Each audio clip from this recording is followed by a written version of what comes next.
Welcome to Open e-learning. Learn English online.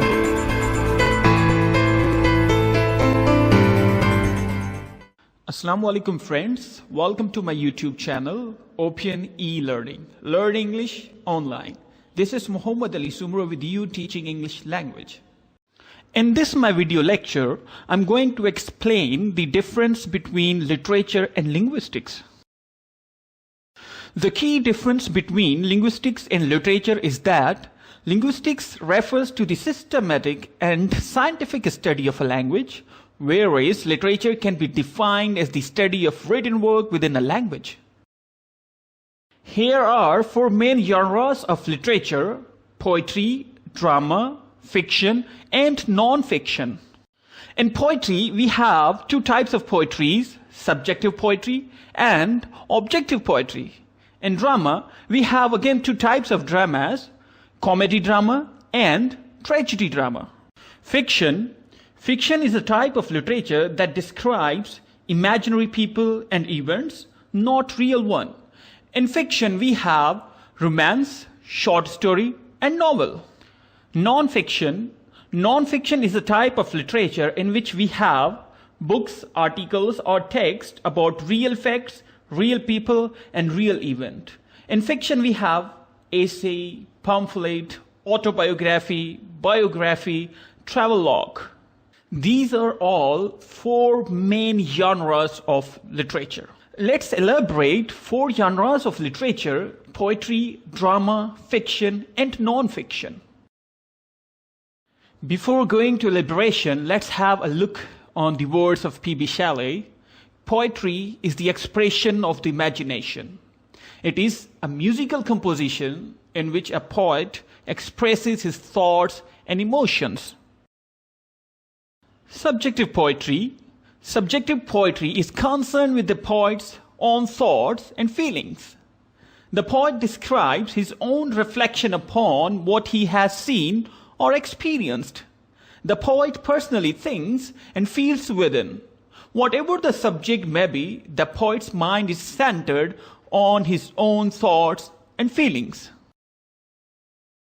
Objective poetry is concerned with the poet's keen observations and experiences about the things he sees around him.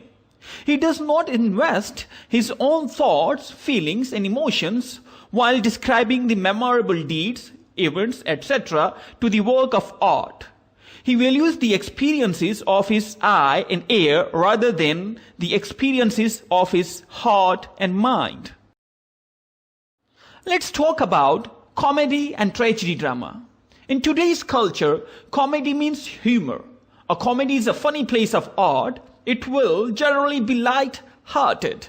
But if there are darker or sad elements, they will be presented in a ridiculous way. Tragedy means sad. These work will be overwhelmingly dark or sad, and they have a more serious tone and message than a comedy. For a lot of history, like Greek plays or Shakespeare, the difference was all in the ending. A tragedy merely meant a play with a sad ending, while a comedy had a happy ending. Now let's talk about romance. Romance is a fiction. Romance is a genre in English literature where the plot revolves around the love between two main characters as they endure the highs and lows of love. Romeo and Juliet is the best example of romance. This drama was written by Shakespeare. Short story is also a fiction. A short story is a literary genre that is a brief tale that can be read in one sitting.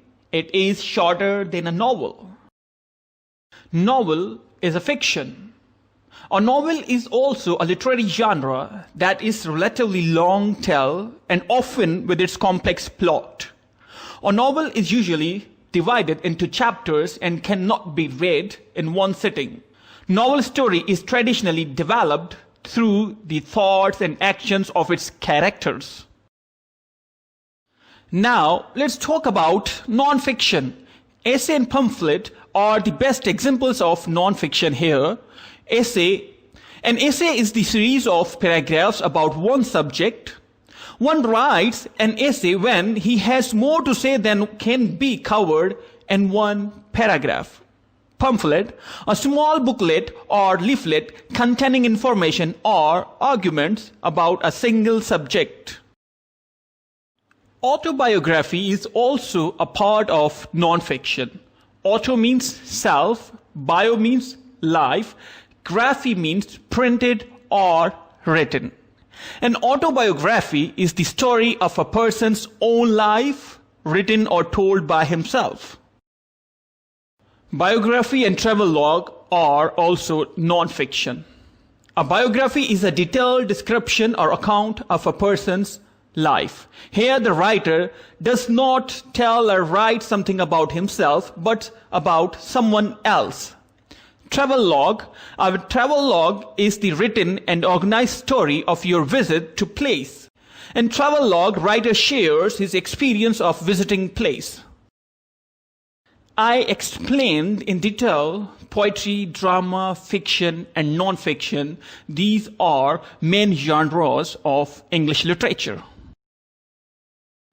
If we look at the English literature, the literary works are divided into different eras, also known as literary periods in English literature for the purpose of studying, such as the Renaissance, the Romantic period, the Victorian period, so on and so forth. For example, in the Victorian period, Arthur Lord Tennyson, the Bronte sisters, Robert Browning, and Thomas Hardy were prominent figures who gained popularity either among the societies at the time or else later in for the significance of their contribution to literature. Now, let's talk about linguistics. The scientific study of language is called linguistics. In linguistics, we learn something about the sound, about the structure, and about the meaning. In the sound, we have two main subjects, phonetics and phonology. In structure, we have again two main subjects, morphology and syntax. In meaning, again we have two more subjects, semantics and pragmatics. These are all main 6 branches of linguistics. The human languages which enable us to communicate with one another have very systematic structure. Linguistics is a field that studies these structural aspects of a language. It encompasses the study of language in relation to its nature, organization, origin, contextual impact, cognitive and dialectical formation. First of all, let's talk about phonetics. The study of human speech sounds is called phonetics. Here are 2 examples of phonetics. The first word, woman, is singular. The second word, women, is plural. The first word's pronunciation is woman, and the second word's pronunciation is women. Here, we are talking about the pronunciation. Phonetics teaches us something about how to pronounce a word. Now, let's talk about phonology. The study of the arrangement or the combination sounds in a language is called phonology. We can say the study of the sound pattern of a language is called phonology. For example, dogs, cats. Here are 2 words. In these 2 words, in the end, there is a letter S. Both words are plural. In the first word, dogs, here is S, gives the sound of Z, and in the cats, here S gives the sound of S. And this is the sound pattern, and the study of this sound pattern is called phonology. Now, let's talk about morphology. The study how words are made is called morphology. We can say the structure of words is called morphology. For example, here is a root word, read. It is called infix. And from this root word, we can make a new word which is called unreadable.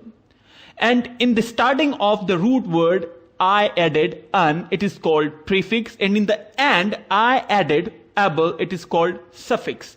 I met a new word from the root word read, which is unreadable. It is the structure of the words, that's why we call it morphology.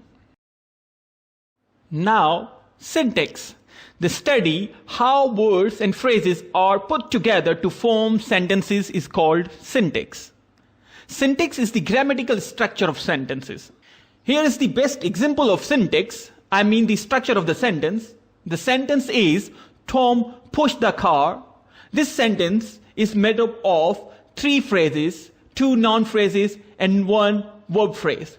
According to linguistics, a word can be a phrase, Tom is a noun phrase, and then the rest of the sentence is divided into 2 more phrases. Pushed is a verb phrase, and the car is a noun phrase, and in this noun phrase there is a determiner and a noun car. This is the best example of syntax, structure of the sentence. Now let's talk about semantics. The study of literal meaning is called semantics.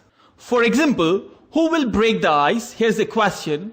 And now look at the boy, he's breaking the ice. He didn't get the meaning of this sentence, but he got the literal meaning of the words, literal meaning of the sentence. That's why he is breaking the ice. But if we talk about the real meaning, if we talk about the literary meaning of this idiom, it means who will start. Pragmatics, the study of contextual meaning is called pragmatics. We can say the study of the way in which language is used to express what somebody really means in particular situation when words appear to mean something different. For example, who will break the ice? Here students understood the meaning of these words, this sentence, that who will start. Student got the contextual meaning of these words, of this sentence. They didn't get the literal meaning. That's why we call it pragmatics. Contextual meaning means pragmatics. Let's have conclusion. Literature is any piece of writing that is valued as work of art. As Robert Frost said, literature is a performance in words. We can say imaginative or creative writing, especially of recognized artistic value, is called literature. Now, let's have the conclusion of linguistics. Linguistics is the science of language, or we can say linguistics is the systematic study of language, or we can also say the field of linguistics is concerned with the study of human language as a universal part of human behavior and thinking. In this my video lecture, I completely explained the difference between literature and linguistics. I hope so you must have understood. Thank you for watching.